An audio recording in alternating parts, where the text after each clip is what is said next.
The Duchess of Cornwall engaged in a sweet chat with Prince William today in her first major event since being named as future Queen.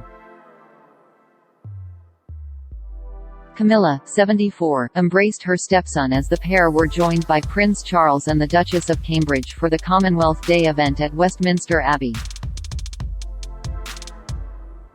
Dressed in a purple ensemble, Camilla looked delighted to chat to William, 39, as the pair giggled while Charles, 73, and Kate Middleton, 40, also appeared to share a joke.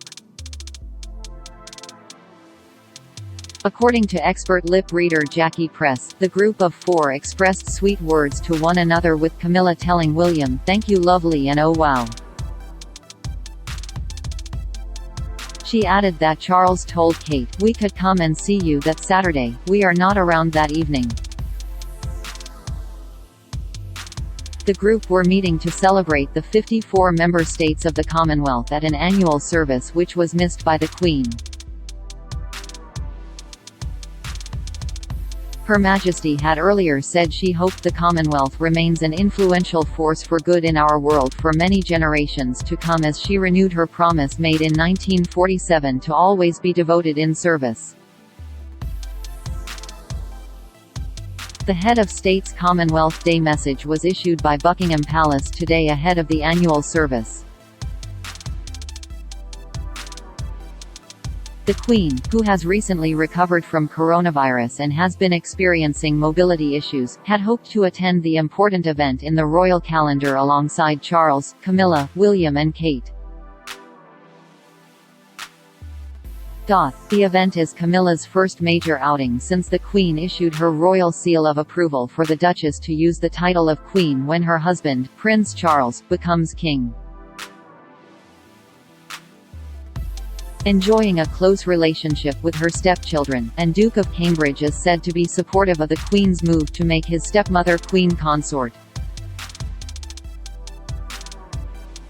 Prince William was not part of the decision-making process but is respectful of the logic of his grandmother's decision, sources previously told the Daily Mail. Sources say that while William and Camilla's was not an easy relationship at first, or indeed for a number of years after her marriage to his father, the second in line to the throne is pragmatic about her role in his father's life and, now, the future of the monarchy. The Duke is supportive, a well-placed palace source confirmed to the Daily Mail last Monday. Another emphasized that while he was not part of the final decision-making process, the prince would have discussed the issue with his father and, effectively, given his blessing. None of this can have been easy for him, one insider said.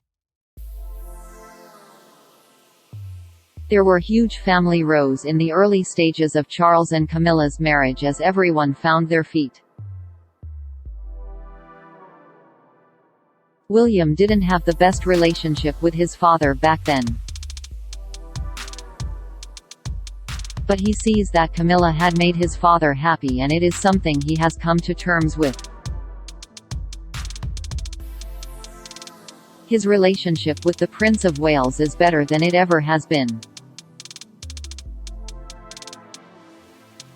He is not particularly close to his stepmother, but they get on perfectly well and are quite the blended family now. He also respects his grandmother and her judgment more than anything in the world. If it is right for her, then it will be right for him. Friends say that William still believes he has a role to champion his late mother's legacy and will never shy away from speaking about Princess Diana. Her achievements are the way she was treated, not just by the royal family but by the media and establishment.